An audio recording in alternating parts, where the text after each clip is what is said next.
Private बैंकों की मनमानी एक बार फिर सामने आई है, जिसने पूरे देश में हंगामा मचा दिया है। आईसीआईसीआई बैंक ने हाल ही में एक बड़ा ऐलान किया है, जिसे सुनकर आम आदमी का माथा ठनक गया है। नए नियम के तहत इसे 3 श्रेणियों में बांटा गया है। मेट्रो या शहरी इलाकों में नया सेविंग अकाउंट खोलते हैं तो उसके लिए अलग नियम, सेमी अर्बन में अलग और ग्रामीण क्षेत्रों में अलग मिनिमम बैलेंस रखना होगा। और अगर आप ऐसा नहीं करते हैं तो आपको इसके बदले में एक्स्ट्रा चार्ज देना पड़ेगा। इस खबर को डिटेल में समझते हैं और देखते हैं कि इसका आप पर क्या असर पड़ेगा। नमस्कार, स्वागत है आप सभी का। मैं हूं सतेंद्र शर्मा और आप देख रहे हैं punjabkesari.com।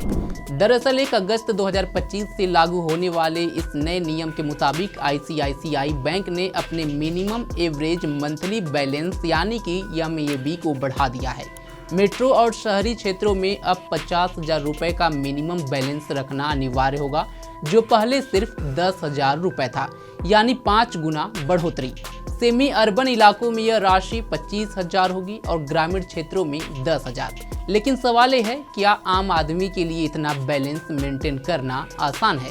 आखिर सरकार इस पर क्या कर रही है?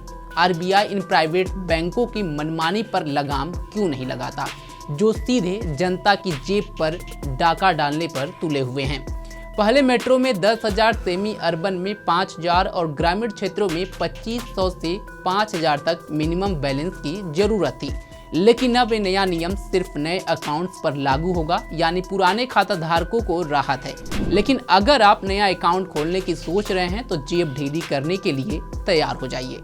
इस खबर ने सोशल मीडिया पर तूफान ला दिया है। लोग इसे एलिटिस्ट और मिडिल क्लास के लिए झटका बता रहे हैं।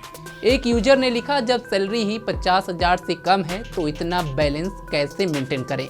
एक और यूजर ने तो यहाँ तक कहा कि आईसीआईसीआई अब आम आदमी का बैंक नहीं रहा, ये सिर्फ अमीरों के लिए है। कुछ लोग इसे बैंक की स्मार्ट स्ट्रेटजी बता रहे हैं, लेकिन ज़्यादातर ग्राहक नाराज हैं।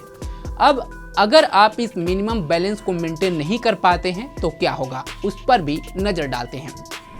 आईसीआईसीआई बैंक हर महीने पेनल्टी वसूलेगा 6% ऑफ द शॉर्टफॉल या 500 जो भी कम हो।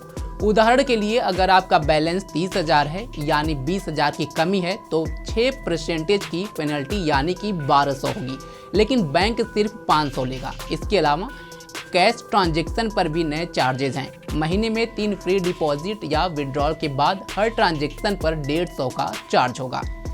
ये देखिए, SBI ने 2020 में मिनिमम बैलेंस की शर्त हटा दी थी। HDFC और एक्सिस बैंक में अभी भी 10,000 का मिनिमम बैलेंस है। तो सवाल है कि क्या आईसीआईसीआई का ये कदम ग्राहकों को दूसरी बैंकों की ओर ढकेल देगा? कई लोग तो कह रहे हैं कि वो अपना अकाउंट बंद करके PSU बैंकों में शिफ्ट करेंगे। तो आखिर आईसीआईसीआई ऐसा क्यों कर रहा है?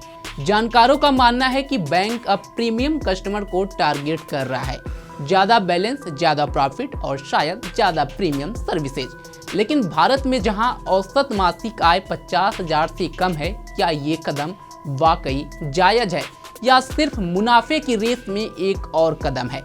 क्या पता आज एक बैंक ने यह फैसला किया, आगे चलकर धीरे धीरे अन्य बैंक भी इसी तरह का नियम लागू करें तो सोचिए जनता का क्या होगा। अब आपकी बारी है। क्या आप आईसीआईसीआई के इस फैसले से सहमत हैं?